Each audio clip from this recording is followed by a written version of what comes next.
Alrighty, guys. Good afternoon, good evening. Welcome to season 6, our Fridays with Exit98. Here we are, and thank you all for joining us on Twitch. This is exciting, man. I can't wait. And my name's Steven. If this is the first time you're watching me, I usually stream on Fridays. I have a whole lot of cool stuff planned. The week's coming up. So yeah, I hope you'll enjoy my videos. And today with me is theduddha2. How's it going, guys?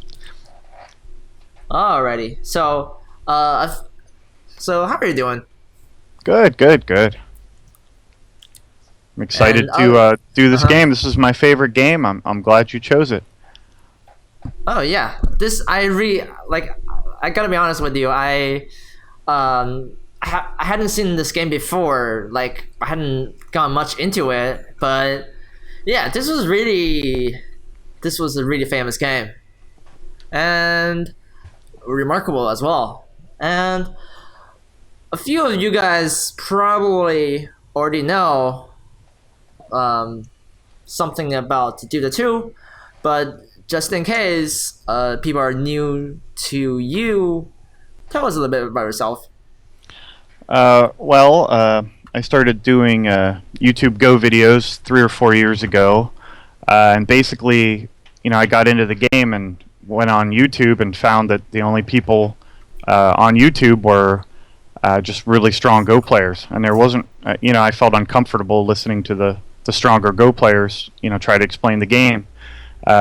Something happens, I think, when you become really strong that you have a hard time explaining to, not you specifically, just, stronger players. And, we don't know the terminology, etc. So I wanted a channel, where I just kind of shared my growth through the game, and I became the YouTube channel for beginners, I guess, kind of inadvertently. So we're all beginners together on my channel. So. And one thing I love about you, like on your channel, is you always say that you're not here to teach, you're here to learn together with everyone. And I think that's brilliant, and that's what brings people to your channel. And in case people don't know, theduddha2 actually has over 1,000 subscribers on YouTube. So if you go to his channel, I think just type theduddha2 and it will show up. It's pretty popular. Yeah, I don't think it's popular because I'm super sweet or anything. It's just that I'm the only one around that's been around that long, one of the few. So I'm one of the earlier starters. So. Well, you also make good videos. It's Thanks. A combination of commitment and quality. So Thank you very much. If you guys could check out his channel, that would be great. He has a lot of awesome videos out there. But yep, enough said. Let's go to the game. Alright, so I got a lot of my information from this this book by Yasunari Kawabata. It's called The Master of Go. He was there during the game writing for the newspaper. So a lot of my commentary is going to be from the book, stuff I got from the book. He's like an author/journalist, right? Yeah, and he's winner of the Nobel Prize for Literature, also. And after this, after Japan lost the war, he actually committed suicide. It was just so hard on a lot of Japanese back then. They were built up, and it's just came crushing down. They had the loss of glory. Yeah, and they had to admit that their emperor wasn't, like a god, and just different things. It's just really hard time for them, and a lot of people committed suicide. So it's just a rough time. But I'm glad he left this masterpiece of a novel. I really recommend it for anybody. You could read it in like an hour or two, but I mean, it really changed the way I view the game and everything. It's a really good book. Yeah, and is it Kawabata? Yeah, Kawabata. Kawabata. Kawabata. All right. Kawabata. Yeah, I think I got that one. Right. So, anyways, I I actually haven't read the book yet, but he apparently is a really, really great, person who writes Go literature, Yep. and I think he and Go Sagan were good friends as well, right? I think so. Yep. Uh huh. Oh, Hamate says the comments don't show up on the interface at all. Yeah, you might be behind, so just a little bit of lag. I see him. All right. So the game we're reviewing today, I told people that this is like one of the most famous games of Japanese Go history, and actually some people thought it was gonna involve Go Sagan, right? Because everyone knew like the game with Go Sagan and Honinbo Shusai, and that was one of the that was a game of the century, right? And it's all part of the legend now. But the game we're actually reviewing today is also very famous, and actually one of Honinbo Shusai's masterpieces. Even though he only played 3 games in the last 15 years of his life, right? So, I only done a little bit of research into this. So basically, wait, what? Oh, okay. Is there anything wrong going on with the Twitch? I hope not. But yeah. Okay, we're good. We're good. Okay. Little lag, I think. Oh, really? Hopefully that's not my fault.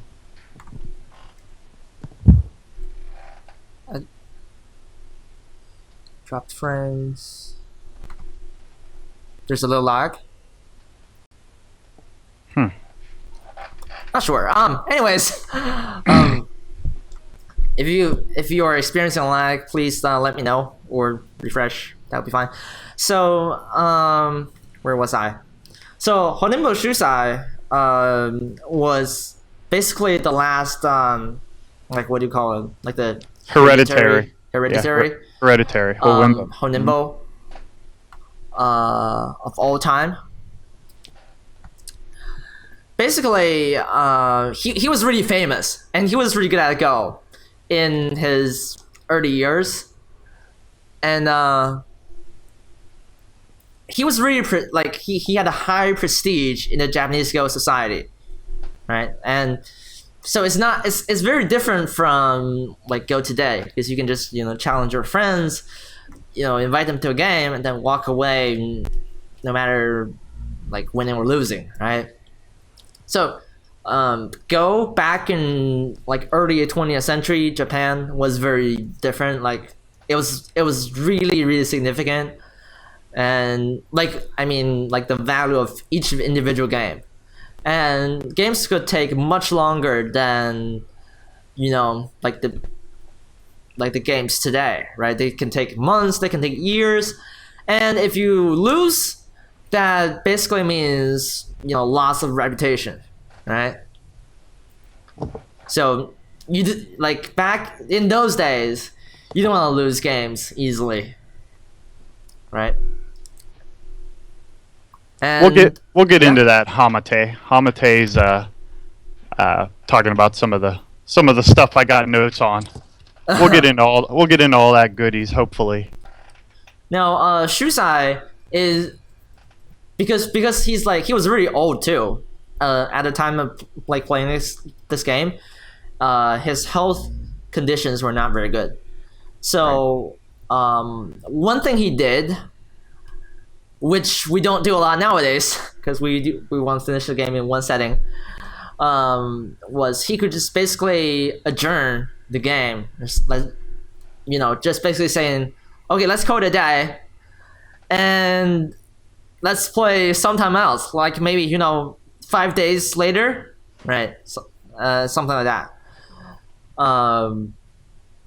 So this idea was designed so that he could get like more rest, during the break, and people actually suspected that he was cheating because he had a lot of disciples, right? And there really was a lot of time for them like to talk about a game together, since like actually replaying the game like isn't very hard, so they could just just play it out and talk about moves and then come back and just basically present their team solution. And this actually happened, or at least allegedly. Alleged. Mm-hmm. Yeah, in Go Seigen's game versus Shusai, because if you guys remember that game, basically one of the story was like one of the disciples came up with that final winning move, so that Shusai could beat Go Seigen by 2 points,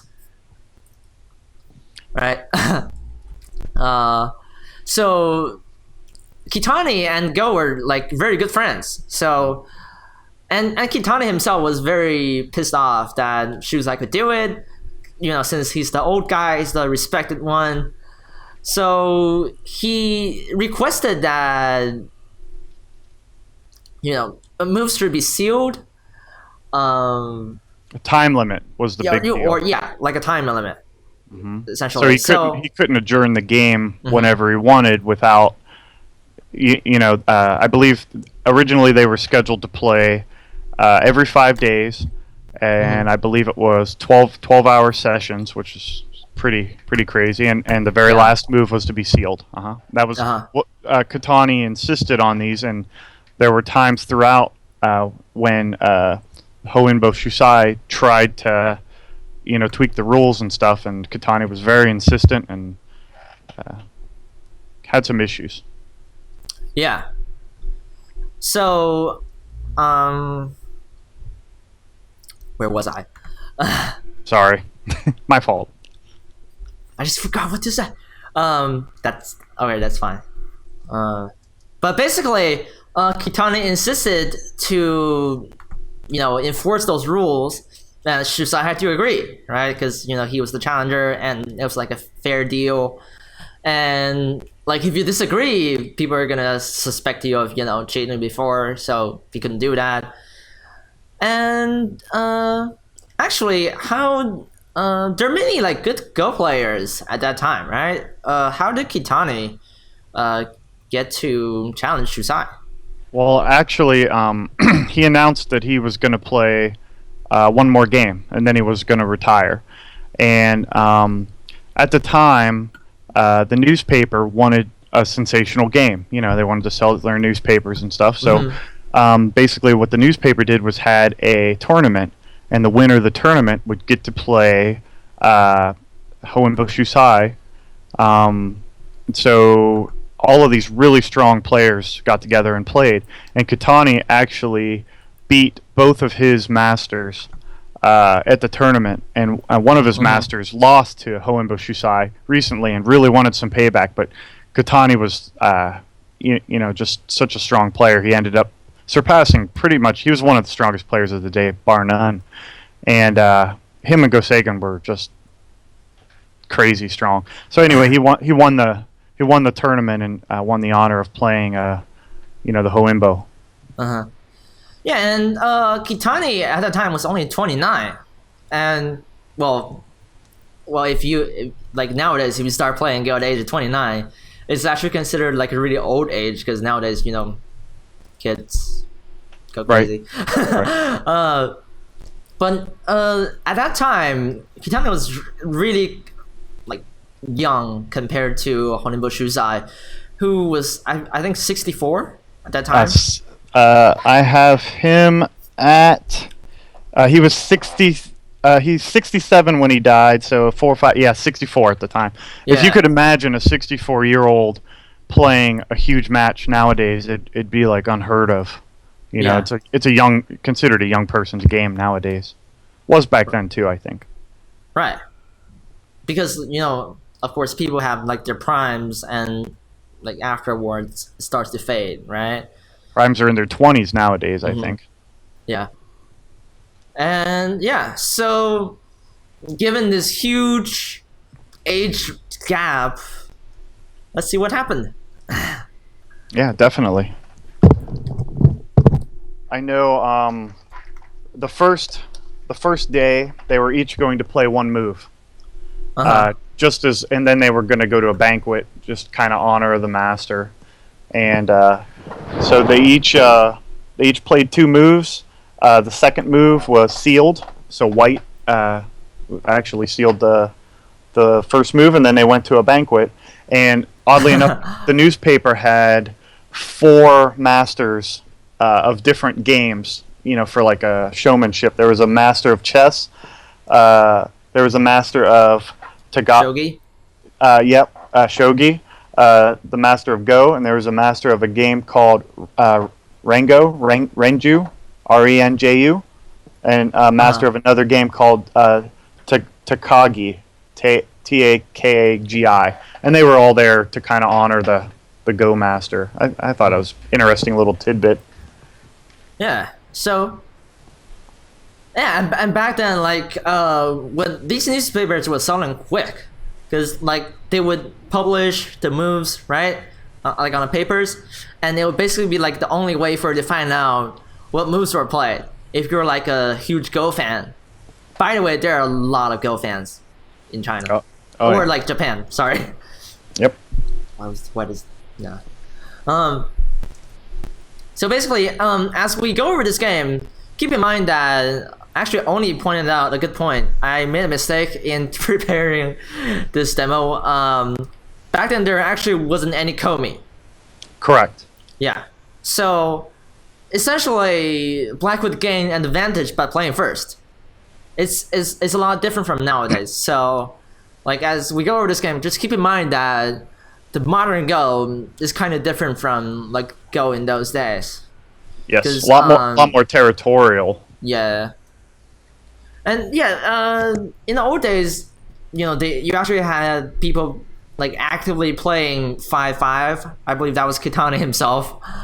Yeah. They were experimenting with new openings. The 4-4 Yeah. was gaining popularity. I think they called it the Shin Fuseki period. Uh-huh. It was really brought in by those two guys, Kitani and Go Go Seigen. Sagan. Yeah. Actually, earlier, Go Seigen lost to Honinbo Shusai by playing double 4-4s. He tried one of his unorthodox opening, and Honinbo didn't want none of it and beat him pretty good in the game. A lot of people don't know that, too. They think Go is invincible, and he was. He won a vast majority of his games, but this Honinbo did beat him By 2 a couple points, I think. times. Yeah, and he beat him with a 2-stone handicap once also. So he was a very strong player. And we're all going in this assuming he's a bad guy because Go Seigen kind of thought he was a bad guy, but the author of the book was a close friend of him, and said he kind of got a bad rap. So maybe have an open mind about him. It's possible he's just a misunderstood old guy and he's from another age. His father was a retainer for the shogun. So if you really think you have Like the general, right? Yeah, you have like Shusaku in like the 1850s, and then you have another period which is like right in between the modern period of Go Seigen. So he's like stuck between the old and the new. So it's like it's an interesting. I don't know. It's an interesting way of looking at it. They had no time limits, and so we should state that each player was given 40 hours of time limit for this game, and it was played over the course of 6 months. And there were moves that took over 3 hours of thinking for one move. Yeah.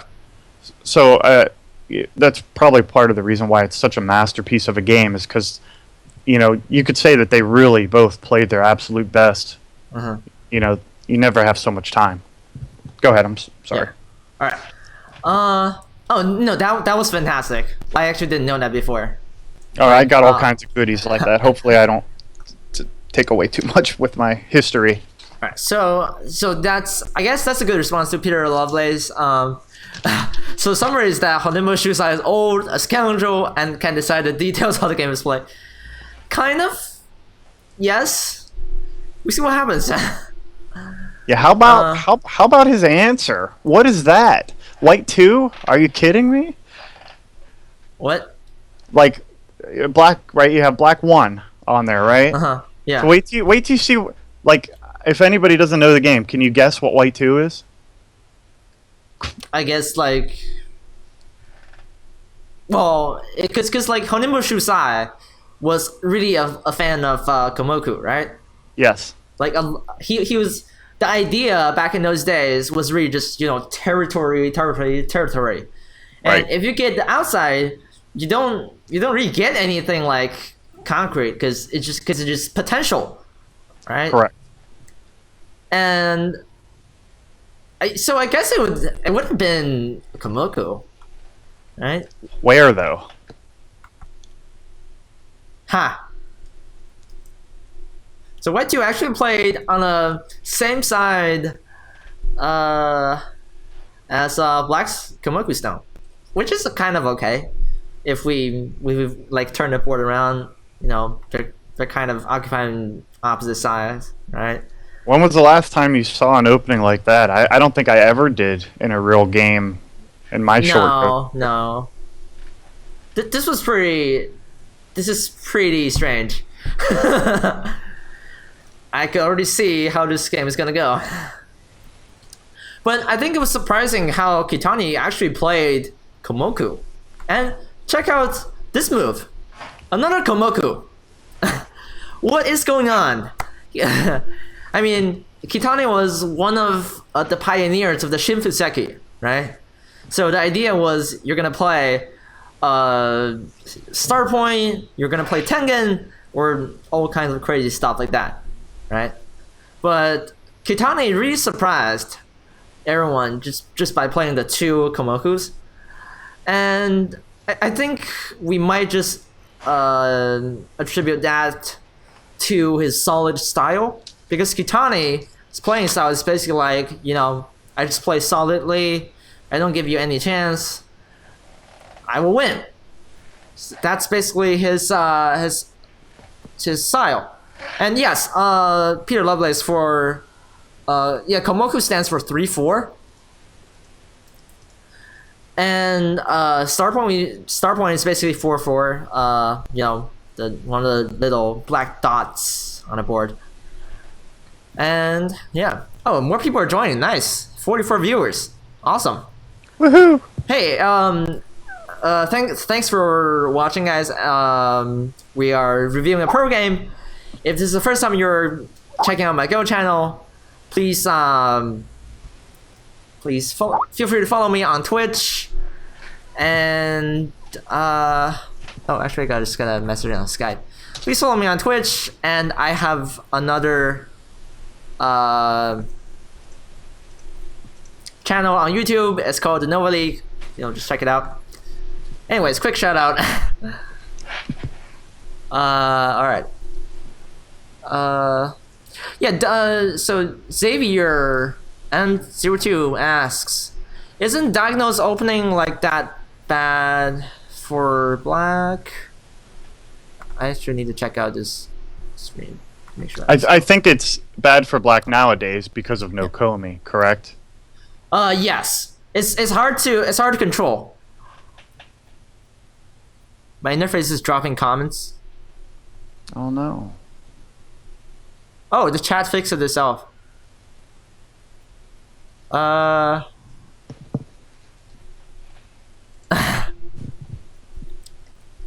is going on? Actually, it feels fine. The Twitch chat has a little bit of a lag. So, yeah. Oh no, my face disappeared. Oops. Can you still hear me? Oh, we're good? Should be going alright. Alright, cool. Woohoo! Anyways. Alright, so Black started with the diagonal opening. And let's see what White did. Ha! Normally, this would have been, just White taking an empty corner. Yet once again, we go off the road, and all of a sudden, Shusai decides to approach at c5. Yeah, there was no Komi in this game. So, Black had an advantage. Classical Shusaku diagonal. Yep. Yeah, so Kitani was just going really, really solid. It's like, you know what? I'm just gonna beat you in a thing you're best at. White approaches yet again. I actually feel like this is pretty unexpected for Shusai, because like he was really sticking to the principles of like just standard play, but like he was 64. You expect him to just follow those rules, but he was really going unorthodox here, and I found that very like amazing. White 6. It took him 41 minutes to decide on white 6. I don't know. Wow. Most games, are like an hour and a half. So if you could imagine, it took him 41 minutes to decide white 6. Wow. Yeah. Can you number these? Would that be too difficult? Actually. Because in this instance, it might actually There we go. come handy. Oh, seeing it now. So, is OBS still dropping frames? I don't feel like it is. Alright. It could be me messing you up. I don't know. The chat has stopped working, huh? Oh no. I guess I would just get rid of the chat. I'll just hide you. You can maybe get rid of my video and just have my voice if you'd like. No, there's no... That's all good? There's no delay there, yeah. Okay, so, cool. Back to the game. Black attached.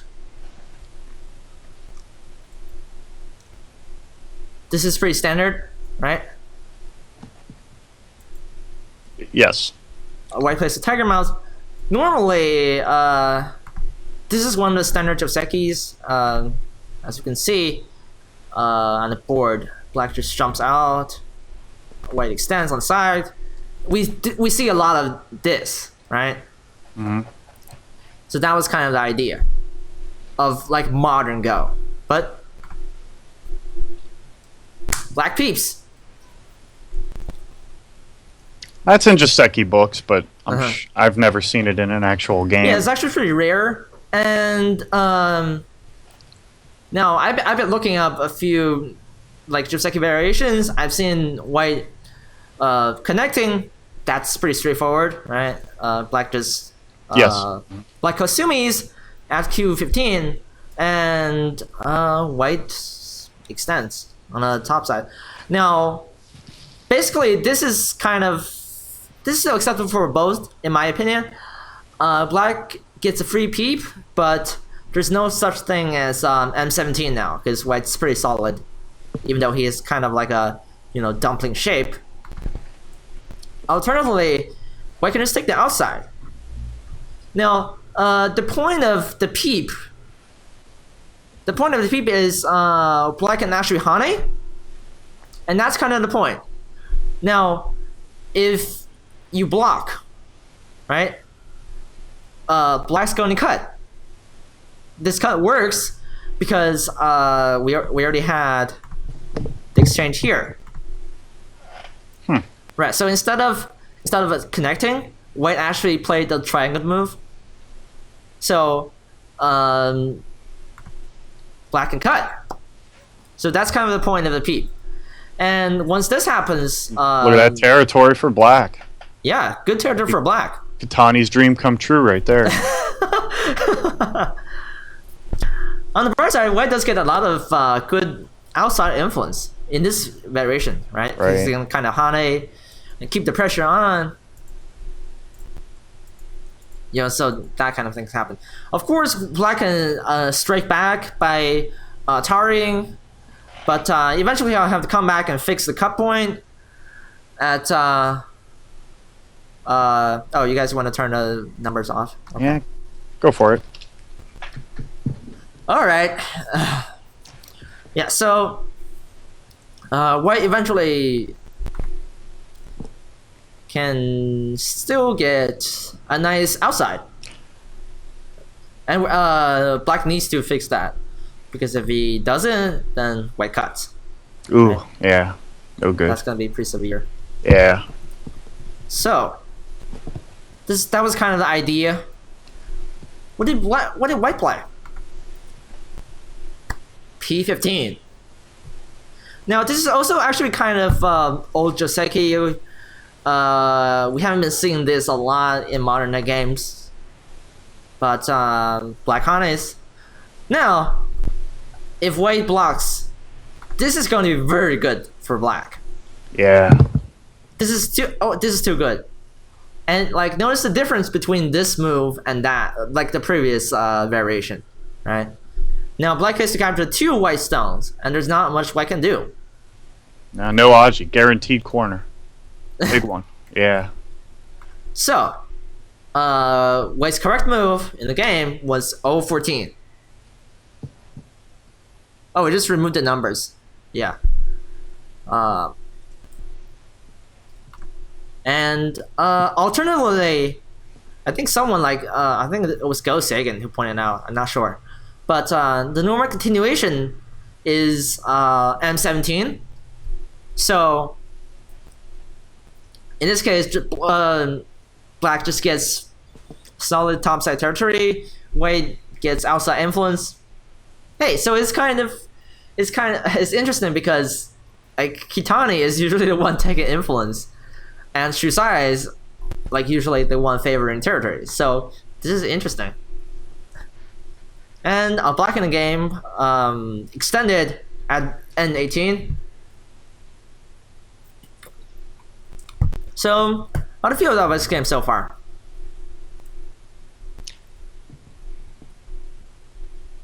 No idea. No. It's unlike anything modern, I think. I don't think you'd go on KGS and see anything like this, or OGS. Unless they're just copying the game, of course.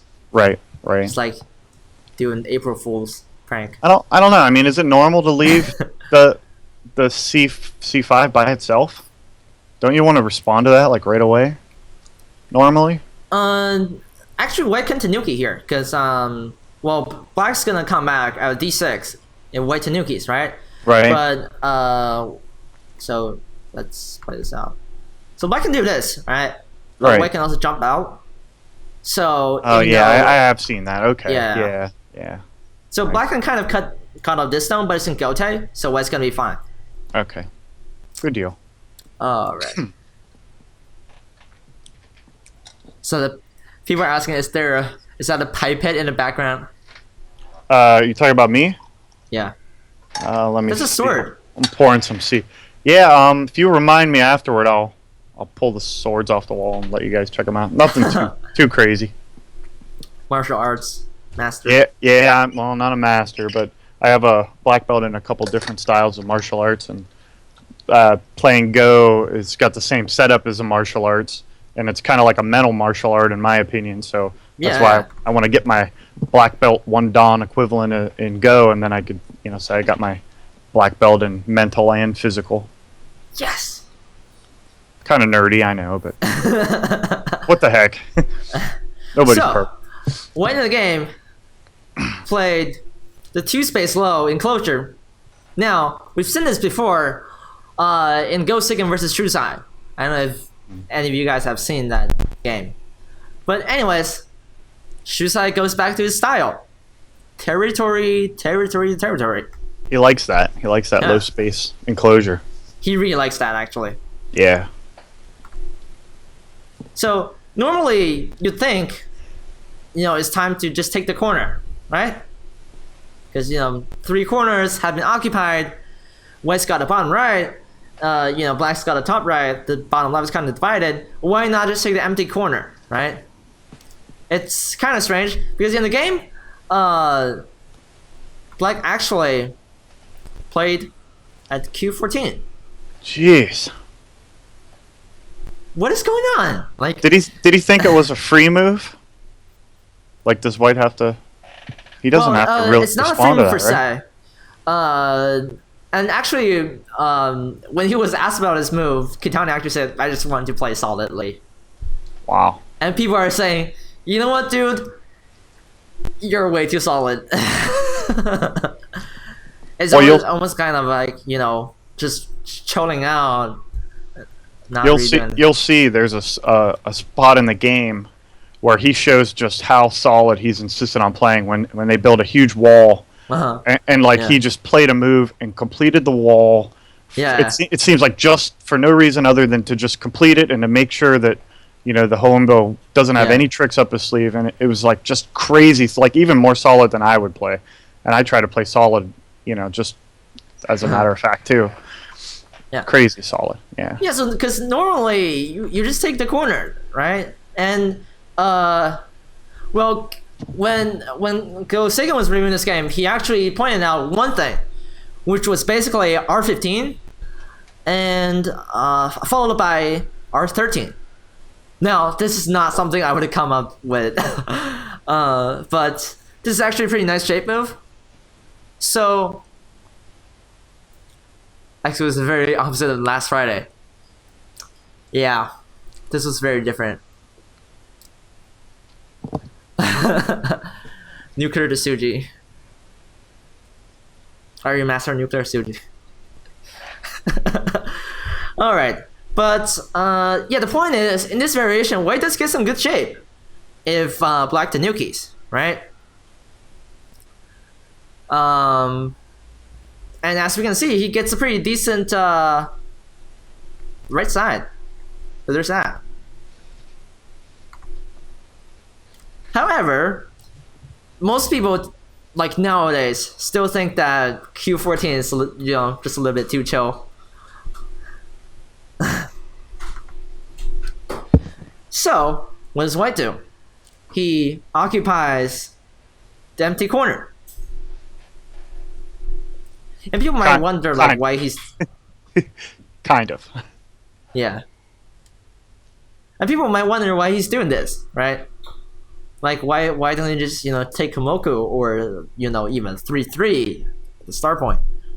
So I figured this is part of his idea. So normally, like how do you invade this corner? D17. D17, right? Well, this is Joseki, right? Where I can play the Keima at E16. Then we can actually follow at F17. Then we have a problem. Basically, black's like low on the third line, and if we look at like N18 and O18, black doesn't really have a high efficiency here, right? He has stone on the second line. Like, what's he doing? On the other hand, white gets like this decent outside influence. So, like, let's say if black plays this, right? Then he's low. He's low on the third line and even the second line, right? One thing black can do is, in this case, Tanuki. And this idea might sound crazy for you guys, because like we usually complete the Joseki here, but one important go skill we're talking about is Tanuki when you can, and like when it's reasonable, and just grab the large moves. So in this case, like the theduddha2 mentioned earlier, black could basically shoulder hit, right? And we could totally Tanuki. But of course, we're talking about another game here. The point is, Shusai really wanted black to approach, like at D17. Already some emo shenanigans going on. So let's see what black did in the game. 3-3. What does white do? E16. Now, this might seem a little bit of Joseki, So, and black attaches at e17. White takes the hard route, plays at f17. Now, people might be wondering why just why doesn't he do this, right? Just extend, nice and simple. Now, the reason why it's not too good for white to do that is black gets sente. And what does black do when he gets sente? Splits. Right. He does this. He does the short hit first. The same way. Nice. He split in the previous sequence, right? So there's that. That's why this corner is essentially like vital for both sides. Like you can't just get Gote for nothing, right? Like cut. This was really complicated. Yeah, would you cut? Yeah. Would you? Like, would I cut? Yeah, would you cut there? Why not cut, right? Yeah. And I think at this point, it's already kind of necessary for black to cut, right? Because he can't just allow white to seal him in, right? Right. That would be bad. Yeah. This would be too good for white. So black cuts. Now, there are a couple of ways white could have answered this. There you go. And Mr. Mia had it right, I think. Cut involves ladder variation. And normally this is what we play, right? You get a ladder, right? At F16. This is good for white. Or we just extend at E15, and there's also a ladder. Now the problem with that move is black can actually kind of use the fact that white's a ladder to hinder his progress. T4. And this as we call it is a ladder breaker. I don't know if you guys have seen this kind of move before. Nice. But essentially what this does is it's basically asking white, like, do you want to block at P3? Wow, right? That's really nice. And if white blocks, then black escapes. And if you read this out, this ladder actually works for black now. But if white just like captures, then your corner is broken. So that's actually one really good move for black. That's sweet. Hence why we need to keep the pressure on. So the Meijin or Shusai actually chose the risky route again, G16. Now all of this was just like really tight. Like you had to keep going, right? Because you can't. White had to. Okay, that's it for day 2. By the way, this is all they played. They played these moves in the second session. So if you would imagine, this whole situation lasted around 10 hours. They played these moves in 10 hours. Like all those like psychological effects too, right? Because when you sit around there for 10 hours, you get distracted. You try to focus really hard, then you get angry. All kinds of things going on. Some interesting things. Kitani was addicted to tea, and so after every move or every other move, he had to get up and go to the bathroom. And he was also, during these long periods of waiting, he would situate the stones so that all of the lines on the shell stones would go pointing the same way, and he would blow dust off of them. So I mean, that's some interesting stuff about Kitani. While Shusai, he would just sit there and just intimidated the heck out of Kitani. Kitani would try to crack a joke, and the Honinbo would just kind of stare at him. It's like, oh man, some serious mental games going on. Some real interesting stuff. I'm sorry, there's my distraction for the couple minutes. Go right ahead.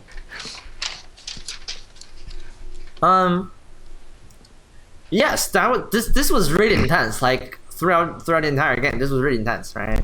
Yep. That's why, like in Japanese Go history, we have like ear-reddening moves, like blood vomiting games. Oh yeah. You know, they're just crazy. Like they are crazy serious about this game. When you have live games, that they always show the faces of the people playing. You know, that they get really into that. Like if they play a bad move and somebody, you know, like squints or something, they're like, oh, look at him, he's freaking out. You know, like they get all excited. I think that's pretty interesting. Yeah, and now there's people do that too. Like, because you know, if you lose the game, you lose a lot of prize money. Yeah, that's like your way of income. In like in old days, kind of different. Like you lose your honor. You lose your honor. Yeah. Think about it, because Shusai is deemed as like the undefeated guy, right? And if he loses this game, what would that mean to him, right? Like in the history of Japanese Go, he'll just like this game will just be remembered as one of his lost games. So he didn't want that to happen. So, and by the way, the reason we don't play this age 17 is White could just follow at age 16. This is a standard Joseki, not a Joseki, wrong word. This is standard Tsuji we see not a lot nowadays. As you can see, the ladder at A and B are kind of Mii, right? So White can get either one. And now if you do like the ladder breaker again, then White gets to capture these 2 stones and plus like the other 2 stones. So then it will just become too good for White because he's got like too much from capturing like those 2 stones. So this is why we don't play at age 17. So Black extends. White captures. Black bends. Pressure. Important. Yeah. Pressure. Tries to lift the corner. Now, Black could also try to fight here by playing at D13, which is also very complicated. Wow. A lot of crazy stuff going on right now. Man. This will just go on and, you know, become a running battle. Basically. Yeah. And the thing is, White is not afraid of this battle because if Black Tanukis, right? This corner actually is kind of weak. And that's mind-blowing. Because, like, White can just basically try to kill this group. Shit. And this too. Nice. So basically, this will be a ko, right? Because you kind of have to. Huge ko for White. I mean for Black. Yeah. I guess for both sides. Yeah, for both. Yeah, you're right. Ugh. But if Black had that problem with his corner group, it would be kind of disastrous. Because think about it, like early on in the game, you don't want that risk to stay, right?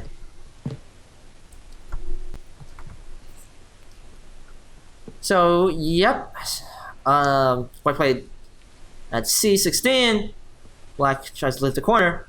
Now, the reason this works for Black is because he has this magic move at B15. And it's really good for him because if White blocks, right, he can just Hane. And White will be dead. Trapped. Nice. So, if white allows him to live, then okay, he connects now at B16. He's well alive, right?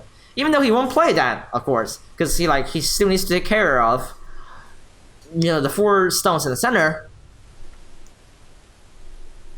It's still there, right? So and that's the reason this works. Now, Kitani shows his true colors. Guess what? I'm gonna take the outside. I'm gonna build a huge wall from here. And notice that white can't really, just go and say, you know what? That's enough. Like, I want to fight. I want to just cut here.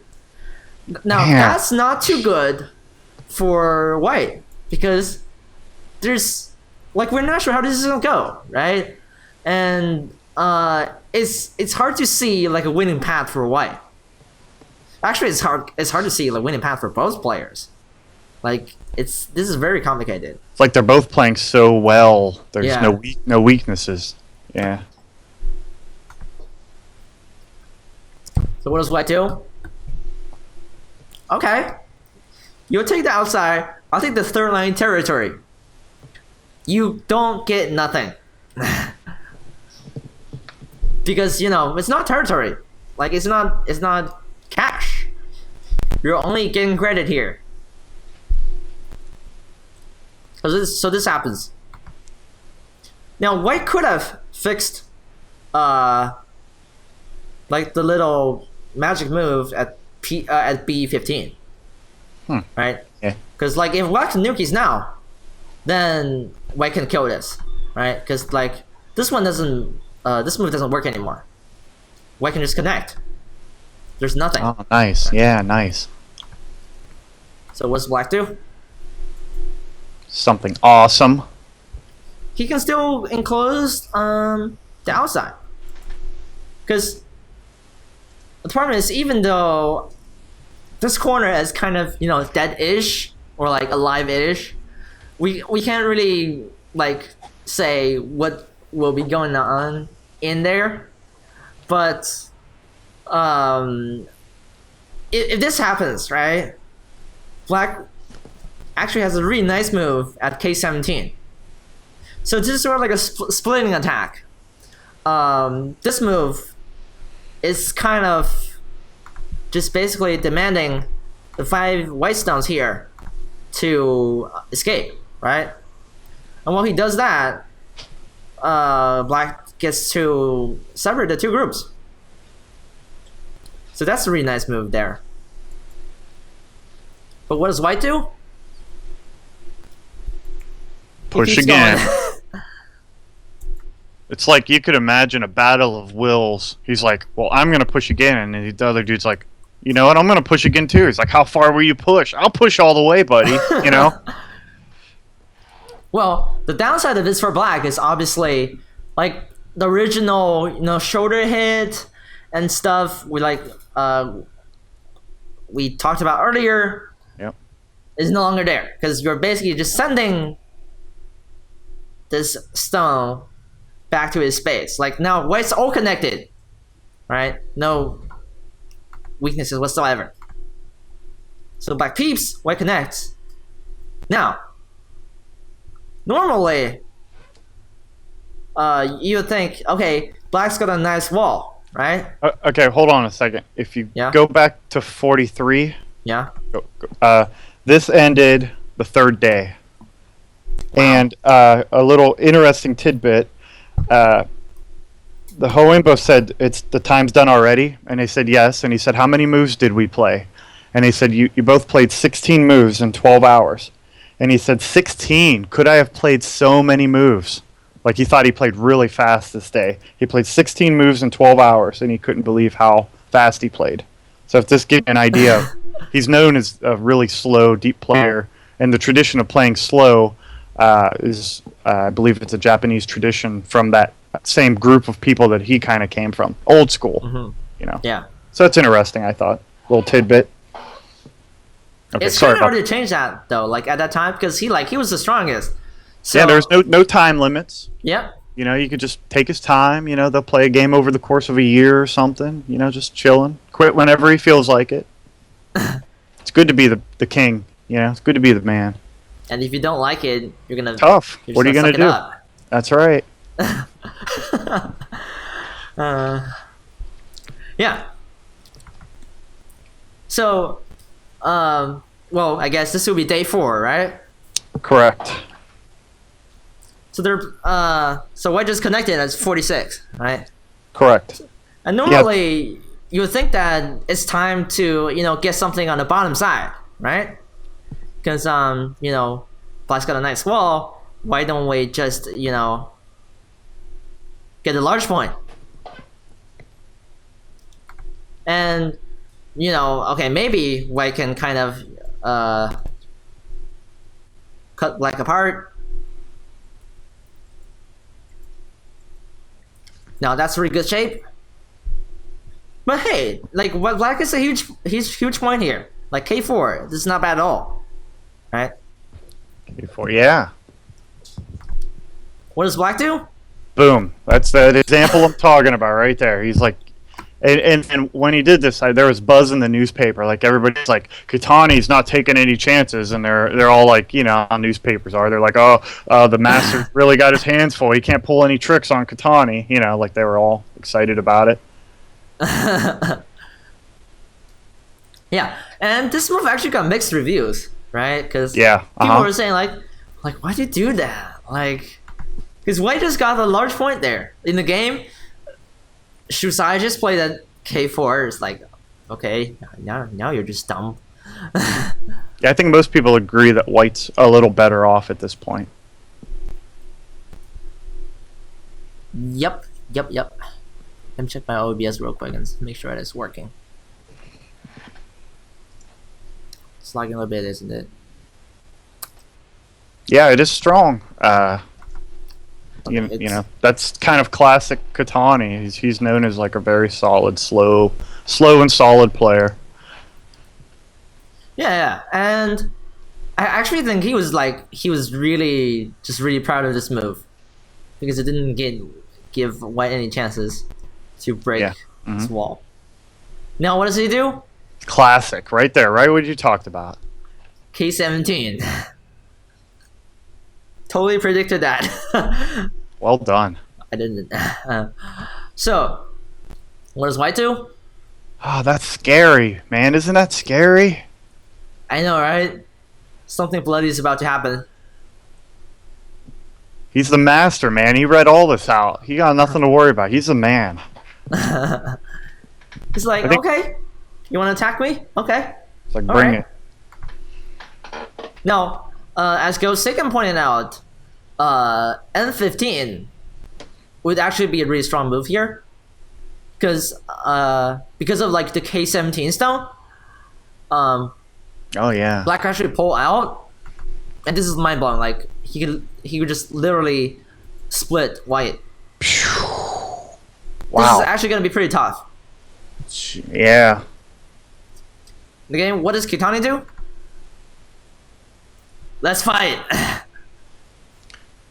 Let's go. Well, he wants to probably use that really strong wall on the left somehow, I would think, right? Yeah, right? Because if White is sandwiched between the cutting stone and this wall, that's clearly not a good spot for him to good be in. sandwich for Kitani, yeah. Yeah, it makes sense. So, White bumps, Black blocks, cut here, pretty straightforward. See him get out of this, yeah. White Honis. Also scary. What the heck? Now, what would you think White would play? It's got to keep it separated, right? G15? Yeah, G15, right? Then this is pretty much a one-way street, right? Yeah, he's just going to have to run out. Black's just going to run out. Yeah, it's no good. Then, well, of course, you're going to fix that one first, right? Oh, yeah. White will have to fix that. Then, what if the sandwich happens, right? This is not going to be good for White because he hasn't got 2 eyes yet. That's not good. G17 is kind of a half eye, but J18 is like a half eye. Yeah, so he's not alive yet. Yeah. Now what does white do? He gets all this, right? Now, this will blow your mind. What? E13. Oh. That is going to hurt. Oh, that's awesome. And notice that this doesn't work for it doesn't work for black because okay, you can connect, right? Then maybe this will work. It doesn't. No, it doesn't at all. Because black only has one liberty. Oh, that's sweet. And that's the move which Shusai I don't think he saw that. Like when they were reviewing the game. He's like, oh, I didn't see this move. Nice. Because people Kitani like, did though. Well, it's up to Shusai really, because right. Okay. It's up to him whether he wanted to. He's gonna push or not. Yeah. Push or not. Yeah. Now, you might ask, what if black Ataris, right? The good news for white is, after you get this move, right? The Atari at age 16, black will have to connect. Then you already have an eye. Yeah, so you don't have to worry about the life and death at all. And plus, you straight into black center, right? So white's pretty much just like heading in the direction of black's wall, and black can't do much about it because the next move, white's gonna live at case 18, right? So you can just live. So white's group will be fine. Now that's one of those Shusai didn't play. If we go over to the game, he just played here. Now that's a little bit curious because Shusai wanted to play safe. Because this connection is obviously like just very solid and simple, right? Now this next move, 59. It took him 3 hours and 35 minutes to come up with that move. Like, yes, in one day, that move you just played, Black 59, it took him 3 hours and 35 minutes. Yes. I guess I just don't get the same after all. I mean, we really can't imagine that. I don't get it. That's like 3 games. That's like playing 3 Go games, and he spent just staring at the board. Yeah. That's amazing to me. I mean, that's just something you can't even... Like, he probably read out every variation you could imagine. Like, what do you do in 3 hours and 30 minutes? Like, I can't spend more than 15 minutes reading anything because I'm not creative enough to come up with that many variations, Yeah, and even in modern games, you won't think about a move for like 3 hours and 30 minutes, right? Right. It's crazy. It's crazy. Yeah, exactly. Oh, we actually have 51 followers. No, not followers, viewers. Oh, well, hi guys. Nice. Hey, welcome to the channel. Once again, feel free to follow. End of shameless plugs. So what does white do? Well, he kind of has to live this group now, right? Because if you don't do that, then black's just gonna kill white. Yep. So he lives. Now, someone in kind of like the watching room or like the study room, because there were like a lot of the pros were watching the game. Right. Including Go Sagan. One of the guys actually suggested this move. Don't remember who it was, but like P12.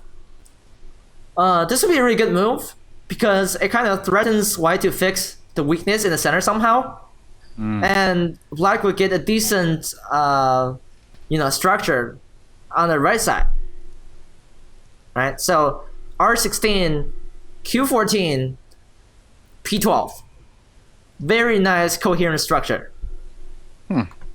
So what did black do? 05. Yeah, this was a move that many people believe Kitani planned. He had this well thought out. I believe I didn't write it down, but I believe he played this move really fast, and he later admitted that this is a formation he's thought about and did a lot of studying in. So he had a plan for everything that he thought white would do. Uh-huh. And if I remember, white's response is something I wouldn't even dream of, but it's pretty awesome. Yeah. Yep. Look The at that. bump. That's sweet. I mean, it really seems to do a good job of securing, right? Like, because if you do P4, right, then black's gonna have a chance to come down later. Right. That's tricky. If you do this, then this attachment is also tricky, right? Yeah. And even if you don't do that, you get all kinds of forcing moves here. I mean, it really seems to do a good job of securing, right? Like, because if you do P4, right, then black's gonna have a chance to come down later. Right. That's tricky. If you do this, then this attachment is also tricky, right? Yeah. And even if you don't do that, you get all kinds of forcing moves here, right? All kinds of stuff going on. That will be very good for black. That's sweet, man. I don't know. Yeah, this was good. Gotta remember that. Is the stream going all right? So I have to check. All right. What does black do? What? I don't know, man. The jump at M5. I was lost when I saw this one. But totally as you said, unlike anything you would think. But he had a plan. He thought this well out. Yeah, we'll have to see how it works. I mean, look at that though. Just look at that. M4. He's like, this is all mine, buddy. Like, now what? You're not taking anything away from me. Again, those are fifth line stones. You don't get anything, according to the go theory of the time. Yeah. What does black do? M15. Yeah, he's gonna make that group weak. And now what? Wedge. Oh man. 14. Now, this was totally out of the ordinary. And I believe it was one of the best moves Kitani played in the game. The point of this is, if white just defends like normal, right?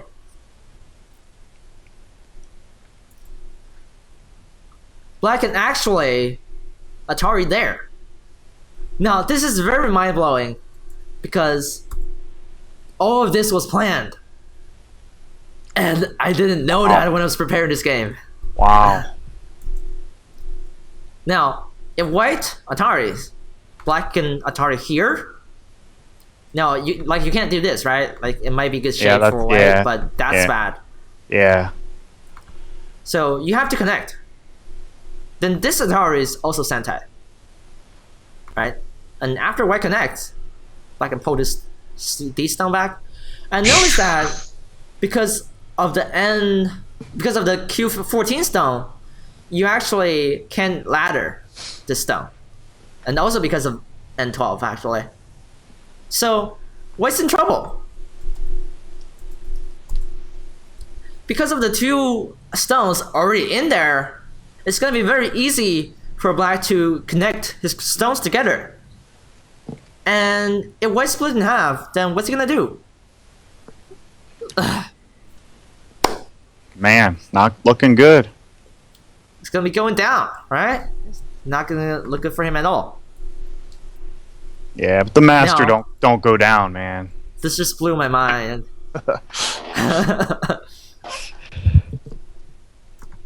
It's like the amount of time they spent on this. You would have to think that they each read this stuff out. You know, you kind of have to assume that, right? Yeah. So what if white Atari is this way? Same thing, right? So Sweet. there really Yeah. isn't a way white can avoid this. What Good does white move. do? You know what? I'm getting the 4 stones away. Okay, you played well. Now black should need to be careful here because if he connects, right? And normally you would think that this would be good, right? Yeah, I would think. Right, because white can only Atari here, and black can get a pretty nice seal. Ooh, right? yeah. That's not gonna look good for white. No, not with that wall, especially. Yeah. So, but what does white do? L16. Now, this is the reason why the L13 stone doesn't work. Because after this move, which might seem like, you know, bad shape, M17 is Sentai, right? So, if this is Sentai, Oh, look at that. we're basically push and cut, right? Black will be in trouble here. So black has to be careful. So, what does black do in the game L16?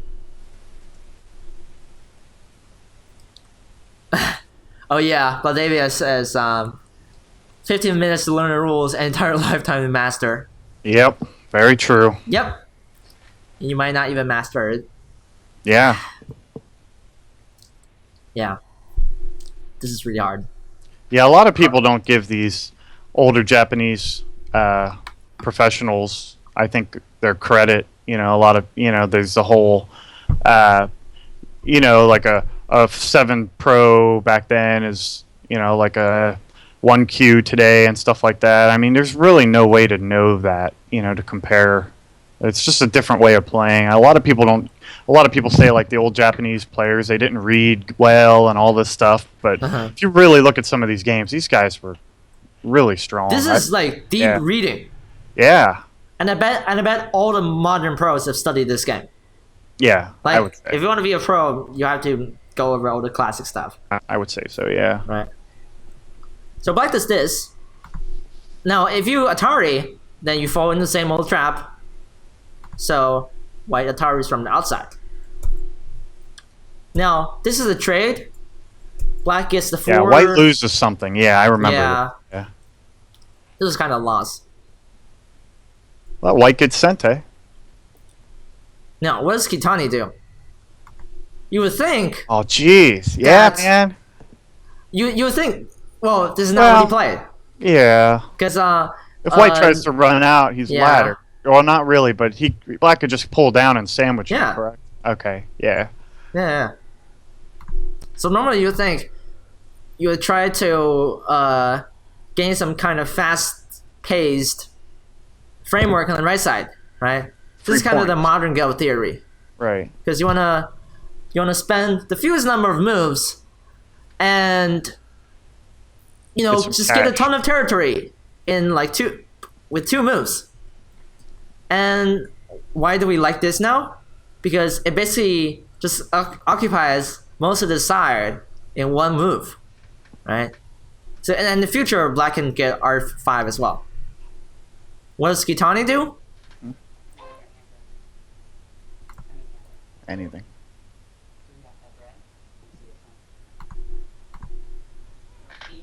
Isn't going right? Yep, everything's Okay, good. all right. So, back to the game. Now, this is what Kitani played. Once again, I'm Bam. just trying to be solid. I'm That's what he's known for. just trying to be, you know. I don't think he ever loses groups. You know what I mean? I don't think you kill Kitani stones. He's like the opposite of Lee Sedol. Lee Sedol, he doesn't lose stones either, but in different ways. Like Lee Sedol will just throw a stone in the middle of nowhere and make it live. This dude does the opposite. He's like, I'm not gonna do that. I'm just gonna make it live. Right. And White's getting a free move out of it. Okay, Yeah. free move. Why not? See? What does Shusai do? Nice. Hey, since you didn't pick Q5, I'm gonna pick the large point. Nice. I'm going to get all of the bottom right to prove that your original 2 moves in the bottom right were a mistake. So that's kind of what's going on. What does black do? Hey, I'm just gonna take the top right side. White number 80. Uh-huh. I'm sorry, I keep missing, but white number 80 took 44 minutes to play. So I thought that was interesting. One of the longer. This would have taken me 44 seconds. Yeah. And I would call that long. 44 minutes. So he was probably planning his next move ahead, I would guess. Planning his R extension. Thank you very much. I'm good. Yay, dinner. Yeah, came straight home from work. I'm so Go dedicated. I came straight home, played a game, skipped dinner, went straight to you. Hey, thanks for doing this. I really appreciate this, man. Oh, me too, man. Thanks for having me on your show. Yeah. So yeah, like I said, I would say like 44 seconds would be too much for that decision. But hey, they're legends. They are. Look at that. Now that seems amateurish to me. That's what I would do. Anything that when I find I would do something, then I see a pro do it, I think to myself, there's something wrong with that. Like that. What are you doing? That's classic me. Like I would play that move. That's the first move in the. Like this is like really small. Like people say this. Like what's he doing? And what does white do? He attaches. Game that I feel I would. Now, black must not follow following the trap here, because if he harness, which by the way is like it's a very common amateur mistake. Like a lot of times you might want to honey there, but white actually gets too much of an outside. Wow, that's sweet. Yeah, that's This is good. why we honey here. Now white jumps out. Look at that. I mean that. White's got to be happy with that lower right. This is building up right now. What does black do? Yeah, what the heck is that? Right? I don't know. Like, what the heck? It still has that problem, the R9 push, right? Yeah. Well, not quite, but almost. I don't know. So look at that. It's huge. Yeah, right. Like white could have just picked that. Well, the reason this one actually does not work, and this totally blew my mind once again, is that black had a series of Tetsujis. So H4 is Sante, right?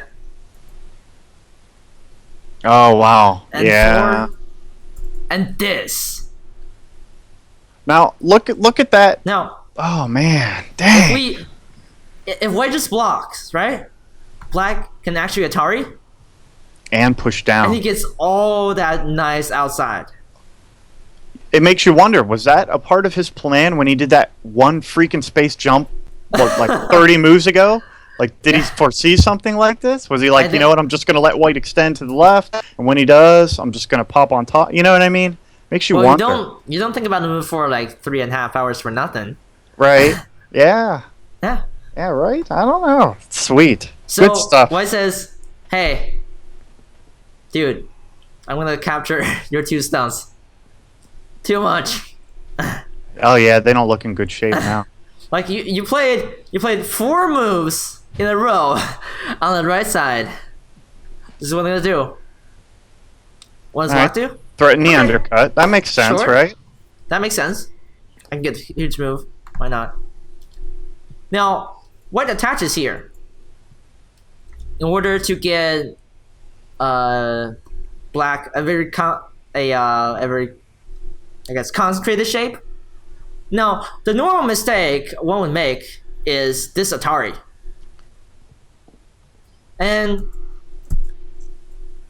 I still make You know, that mistake of sometimes. course, Ugh. you can capture this, right? Right. Like the one style instead, but I can get all sorts of free moves. That, and this. Yeah. Look at that, man. Now, That's like game over, right? yeah, it's kind of game over. Think about it. Like, Black had a wall, but it's not enclosing anything right now, and White has this super nice bottom right side. This huge moyo, in fact, right?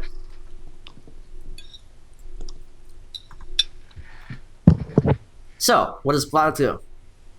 Black 93 at H2 is the correct move here. Now, I'm assuming this is like after the first, 7 days or 8 days. Probably. Man. This is mind blowing. White number 70. Dang it, I'm behind again. My notes are terrible. White number 70 took 1 hour and 46 minutes. And white number 90, okay, that's the one we just did. White number 90 took 2 hours and 7 minutes to decide on. What? Took 2 hours and 7 minutes to decide to attach on top. That's even longer than the length of this program. I'm telling you, that's some crazy talk.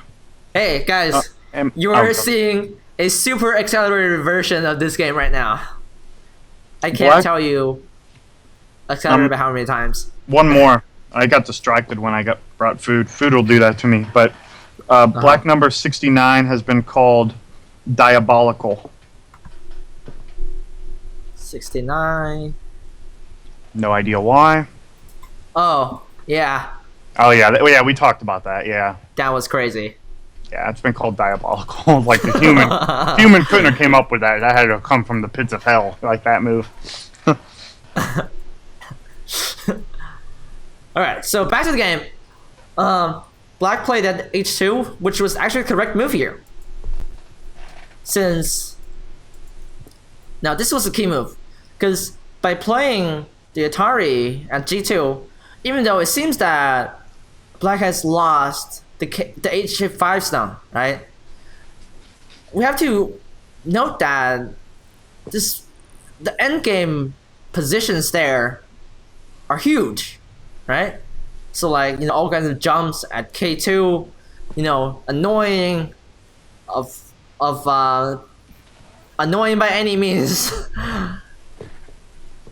So this is the correct sequence, and as you can see, Black really isn't like lending White any free stuff, right? Like we watch Nick Sibicki's lectures, we say don't give your opponent free stuff, and this is a good example of that, right? Now what does White do? Hey, enough is enough. I will make sure that I get the Moya. That just seems huge, doesn't it? I mean, I wouldn't want to be Black right now. To be honest, I would just, I'll probably just resign, because he was like, he's super intimidating. Yeah, man. Not buying your jokes. Like right. Okay, I'm done. Well, here's an infamous move coming up, number 99. Yeah. This was a sealed move. Gosekin actually suggested this one. The K9 enclosure. But wait. Huh. Now, it's kind of tricky, because if Black invades here, he can just like do this, right? He can just attach, and this Atari is Sentai. Huh. So we actually don't know what will be going on. Like, you can't capture this, right? This is super annoying, but it holds. Yeah, it does. It busts you right in there, too. Like, wow, look at that. That's pretty sweet. But White can get this move first, the Atari, and attach. Man. Now, that's crazy. And this game is still go either way. Yeah. We have no idea how this would go because it wasn't played. Yeah, this move. Here. Like to make a comment on this move here. Uh-huh. This was the last move of the day of the session, and this was a sealed play. So Kitani actually wrote this move in an envelope, and right after the master Shusai, he got sick, and he had to spend 3 months recovering in a hospital. So that means Kitani, in a sense, this move, a lot of people really was mad at him for this move. Because this is actually one of the sealed moves. Yes. Not the only one. Oh, correct, right. Yeah. But when he played this, he pretty much knew that the master would fill in, right? It's a peep. Most people fill in peeps. So L12, he knew the master would play L12, which means he was able to study the board knowing what the master's next move would be. So he had 3 months to study, the board while the master was at a hospital. Obviously, he wasn't around his students or anything. They didn't have billboards or nothing. He was in recovery. So in a sense, a lot of people felt this gave Kitani an unfair advantage, to figure out what to do next. And in fact, this move should not be responded. Correct. Yeah, most people agree that he shouldn't have filled that in. White should have just picked the large endgame move at S8. Because even though Black can cut this, right? White's gonna be fine. He's gonna live. So this will still be good for White. I think even Shusai said, at this point, this is definitely good for White. Right. Really, what happened was after they unsealed, the move, they couldn't, because they were looking at a Kifu. They were trying to figure out where he played, and they couldn't find it. It took them a long time to realize that he played the peep. And after he played it, the master, he didn't show any emotion, but afterward he was quoted so it mad. saying, "Yeah, he's like, this is my last game. This is, I wanted to give my all in this game. I feel like we were playing a beautiful game, making a beautiful story, and he felt like Kitani ruined the story by playing this move, which kind of cheapened the game." Now later, he admitted that he thought that was the perfect time to play that game, or to play that move, so that kind of made it seem like maybe Kitani just played the best move. Maybe he wasn't trying to be a jerk or take advantage. Maybe he just played the best move. So I wanted to get that out there. Now, one more little tidbit. The move, because he had 3 months to think about move 101, right? But it took him, I wrote this down, it took him 2 hours... No, it took him, 3.5 hours to play move 101. What? It took him 3.5 hours to play this move. Now, it's even crazy. Now, many people say maybe he took this long because he didn't want people to know, that he planned this move out. You know what I mean? Yeah. So they're saying maybe he just, he didn't want it to seem like he... And some people say Kitani isn't like that. Kitani wouldn't have studied the game for 3 months while the master was sick in the hospital. So there's a lot of he said, she said, both sides of the story. So I'm a little skeptical, when they say Shusai was just such a bad person, and you know what I mean? He beat Gosegan, so Gosegan was maybe a little ticked that the only guy who could beat him was this guy. Yeah. He wanted to be number one. So maybe don't be so quick to judge that he was just a jerk. All right, go ahead. Sorry about that. Proceed. But yeah, it's true. This move did take 3.5 hours for Kitani, and by this time, Shusai was really mad. Yeah. Why are you doing this to me? Right. Ruining my game, man. And it's that little change in his psychology which determined the outcome of the game. Yeah, many people. And we'll see why in a while. Right. So, this is a very large endgame move, right? You have to follow. This is pretty straightforward, right? White follows here.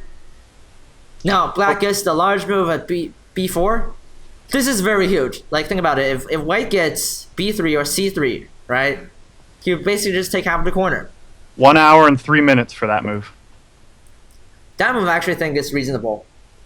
Yes. Now, the next move, 108, Gosegan is quoted as saying, a very difficult play. I don't know what that means. but that's just quote. Go said that's a very difficult play. Evidently, to make it work, it's difficult, or to get value out of it. I don't know. But Go Sagan said that's a very difficult play. Remember we were talking about this move earlier when we were talking about the top left corner?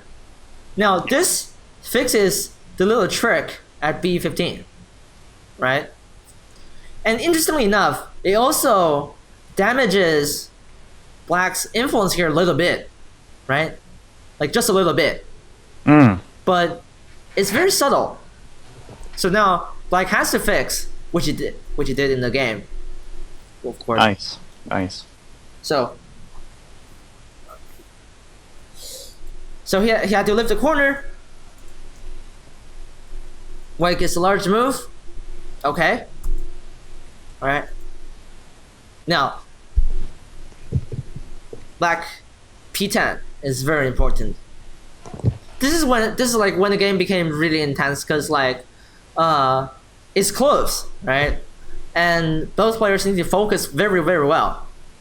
And like this is when the ear goes red. Yeah. Your blood pressure goes high. And you became super, super nervous, right? Yeah, the next move, the very next move, like you said, the game is close. This was the point when when the newspaper said they were both counting.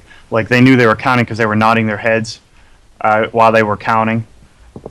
So they said some of the pros were able to see that there was like a 4 or 5 point difference in favor of White. At this point, most of the professionals, who are watching or whatever, told the newspaper that as of right now, it seems like White's ahead by 5 points. I don't know about you, but I cannot even kind of come up with that type of an estimate. I usually just use a score estimator. Yeah, right. Can you do that? What does a score estimator say? There's no score estimator here, but even if it works, like it'll be super difficult for it to count, right? Because the computer doesn't read out any of like the virtual borders. How do you estimate that though? Like that any whole of the center territory. Man, I don't get it. It's crazy skill to be able to estimate at this point in the game, in my opinion. Yeah. So this is when the game got really close, and the difference of a point. Even the difference of a point could really just alter the outcome of the game, right? So this happened. When Black bumped at P9, right? Fire said, what if KGS score estimator existed 100 years ago? There you go. People would love that. So, normally, you play the 08, right? I bet 99% of like players nowadays, like amateur players, would just play at 08, right? I'd say N8 myself. I don't know. Yeah, like even N8. Right, one of the two. Right. So, because the shape feels right? Yeah. Like the white is solid. There's nothing. What does Shusai do? Boom. Boom. Anti-triangle. Oh, nine. This next move is a sealed move, 121. Just bringing that. If Black Tanukis now. White would have gotten the Sentai endgame move, right? And in this case, notice that like if Black gets, let's say like White Tanukis, right? If Black gets this, White can still live, right? Or vice versa, so we can get either one. The point is, 019 is not Sentai for Black, and White's got like the Sentai Hanin Connect. That's a huge deal, considering that we're having like a 4 to 5 point difference. Wow. This could really change the outcome of the game, right? This would have happened. What does Black do? Now, I believe this is the infamous move you're talking about. Oh, yes. Yes, 121 was a sealed move, and it seems to take advantage, again, of a sealed move. So there's a little bit backstory to this. So Shusai was just feeling really weak, right? And actually a lot of moves from 100 to 120, for some of them, he only took 10 minutes to play. Right. Because he was like really impatient, and he's like Kitani, why are you doing this to me? So right. it's just like really mad. Black 123 coming up only took 3 minutes to play. Yeah.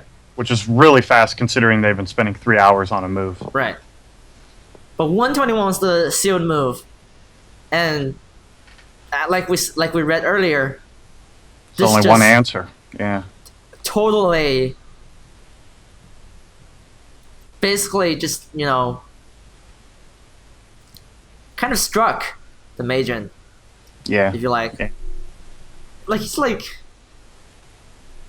You have 2 days to go back home and play this game out and study the positions. Well, there's nothing for me. Like I have to answer. Right. Like I have to one live. answer. One answer or die. Right. Right. Like, and I have no idea what you're gonna play next. But this is cheap.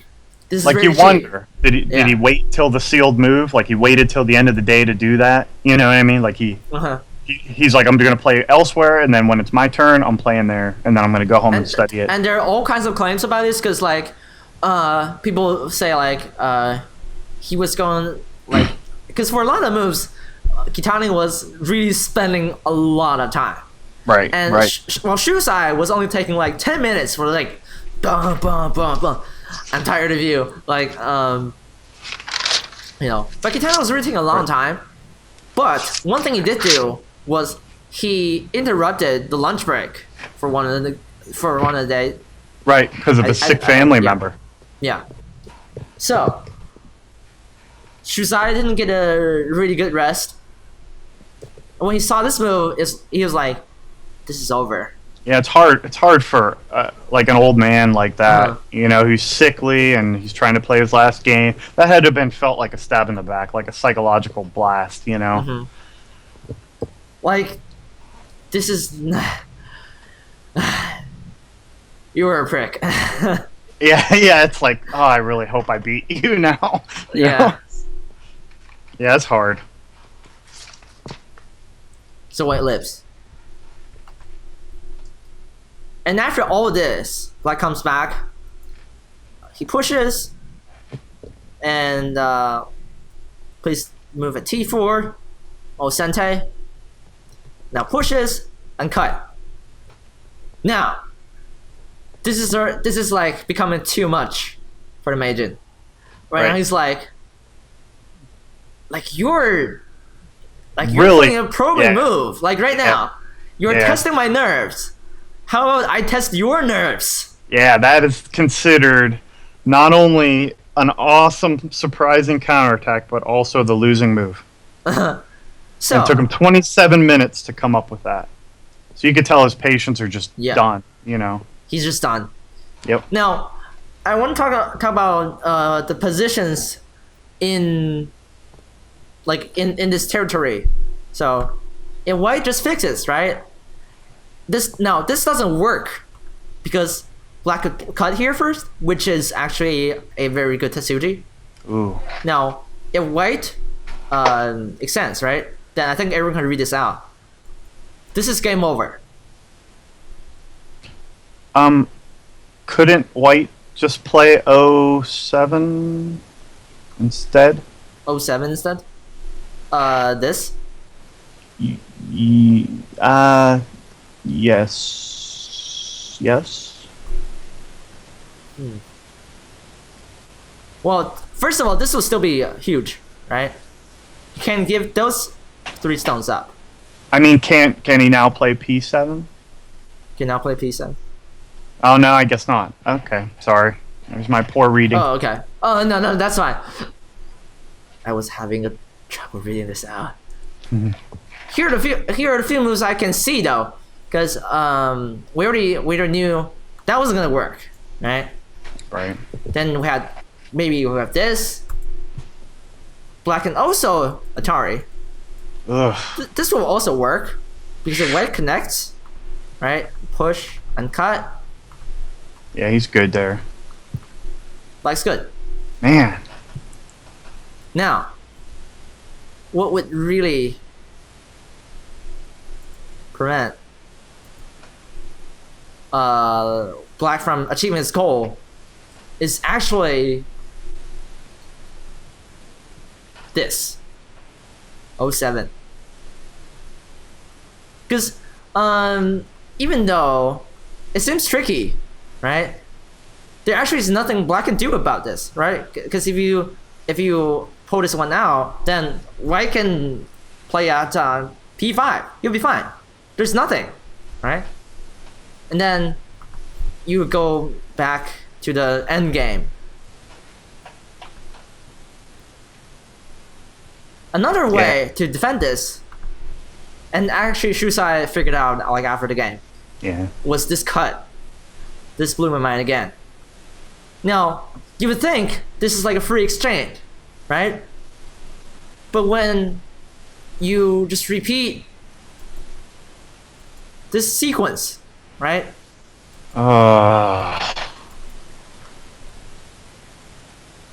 Now, Q9 is Sentai. And if you connect, then Black's dead. Holy crap! So that cut basically just came out of nowhere. People would, and one of the guys actually suggested that, what if there was a trade? Even it out, yeah. Yeah, even out. What if Black just decides to capture those 4 stones? A lot of things would happen. First of all, White could capture all of Black's right side. However, Black could also destroy White center and capture those 4 white stones. So we don't know. Like, it's very hard to say. This is very complicated stuff. But White did not get that exchange. Yeah, it just seems like he was out of it. You know, he started playing faster. After that, you saw his play style just go down. Kind of sad, really. Yeah, it's kind of, this is his last game too. Nope.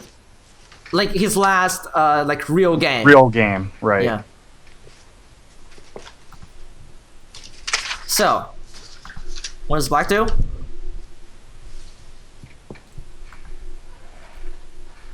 '07 is Sentai, right? Because without the sequence at P11, what we have to do is fix this, right? Because if you don't do it now, then this is dead. Yeah. So I have to respond. What does Black do? Pow. Yeah, it's harsh. Atari. Now, he can actually Atari all the way down because White had no choices but to keep all the captures, right? And nice corner. Nice corner, but central territory destroyed. Yeah. That was pretty much the end of the game. Because after this, we just lost so much that even though I can show you guys like the end game process, so this is the end game. Could tell it's over, yeah. Yep. Yeah, White was just like trying to save what he could. Save, yeah. He did a good job. They said he did a good job with his weak position. He just was behind and couldn't keep up. And it's kind of sad because after Shusai lost this game, he was basically out of go. Like, people even saw him losing to like amateur players. Yeah. Like people were wondering like why like a thing would happen. Like the original undefeated Honinbo is gone. Like within 3 years after this game ended, he died at age of 67. And this basically ended an era of hereditary Japanese Honinbos. Because nowadays, in like the professional Japanese circuit, the Honinbo is actually a title tournament. Right. So the current title holder is actually Iyama Yuta, who's been, I think, holding He's this for awesome. 4 years in a row. Yeah, he's awesome. He's like the new cool guy in Japan. Yeah. But you know, Yep. that's the story of Go pretty much. People come and go. They emerge as young guys, they dominate for a period, and then they fade out and become part of history. That's modern Go. Yeah. Yeah. Wasn't like that back then, but probably something to do with the time. Yeah. I guess if more modern players were able to put their complete attention to nothing but Go and just play as long as they wanted, there probably would be one guy to just stand out as the best, you know. But because of the time limit, people get lucky, they make some bad moves, you know. It's kind of different. So I don't know, like there's been a lot of debate about, you know, the speeding up of the professional circuit. Yep. Like both this not only in Go, but also like I watch a lot of pool, I watch a lot of snooker, and there was a speeding up the time limits, which could be good or bad, you know, like it prevents prestigious long tournaments from happening, and the quality could deteriorate. We got no attention span nowadays is one of the problems. Who's going to sit and watch an 8-hour Go game? Just probably even the group in this room, just a very few amount of people would be so dedicated as to do that. Yeah. Plus, since they started televising Go, they really needed time periods to keep them within TV slots. Yeah. So all of that modernization's really changed Go, you know, as we know it. Well, on the bright side, we have had more matches, more tournaments. True. And we're discovering new talents. Yep. They're emerging from everywhere, and the modern Go has given more people a chance to succeed. Right. But when we're remembering this game, we need to know that this is still pure gold. This is classic. This is one of the good old days. It's a perfect mix of new and old. You know, Kitani played in a way that you know, just kind of started out. He kind of founded the modern Go that we play today back then, and Honinbo was a part of, you know, the ancient society. So really, and he was young versus old. He's like the last emperor of China, pretty much. Yeah, he really was. He was the last emperor of Go, you could say. He was a mix of the past and the present. And after this game, pretty much the classic era of Japan ended. Yeah, and the modern era started. You know, we've got the Invincible Go Seigen, all kinds of star point openings, and everything we see today that we take for granted, they all came from that era. Kitani and Go Seigen, Go Seigen. The big people. Pioneers. Yep. It's good stuff. I hope by reviewing this game, you guys will have an understanding of what Go was like in the good old days, and you know, just by analyzing pro games, really gain a sensation of the fighting spirit, and you know, the forcing moves, the exchanges, and all the drama that's going on. People will know if everyone has joined this review from outside world, they would know that Go is a beautiful game. Yeah. And it deserves attention. Well said. It deserves studying. And this is pretty much what we try to do. We try to bring you guys good stuff. And well, that was a lot of inspiration. Total time for the game. They were given 40 hours each. Kitani used 34 hours and 19 minutes, and Honinbo used 19 hours and 57 minutes. Wow. Yeah, it's a long game. Can you imagine a 40-hour game? A few quick little tidbits. Kitani was known to faint during play, and the other thing, the Honinbo. After in between games, he would play other classic games: chess, Chinese chess, Rengu, mahjong, and Kitani wasn't able to sleep. He was so nervous. Uh-huh. You know, it was just totally different characters. A 40-hour game. It took 6 months for them to finish. Uh, it's just a massive game. Yeah. To be honest, I'm still kind of mind blown after reviewing this. It's like, wow. I'm glad you I'm glad you agreed to do this. I wanted to thank you.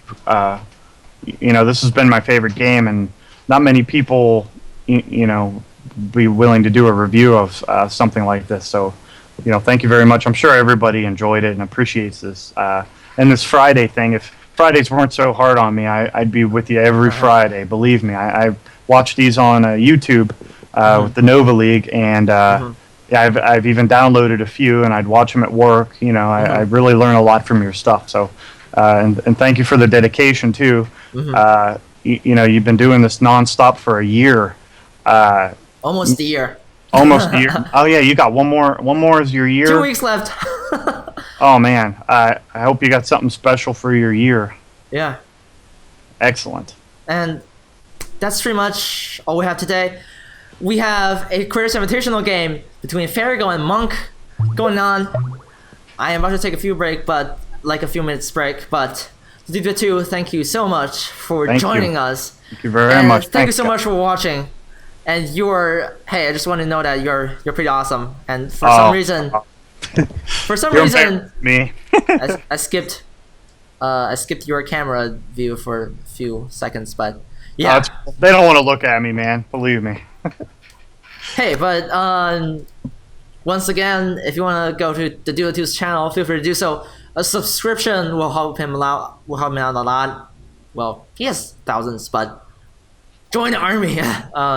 Join the theduddha2's army. If you like what I'm doing, I pretty much do this for free. And you know, I usually stream on Friday evenings. I have a Twitch and YouTube channel. And if you'd like to see more of this, feel free to follow.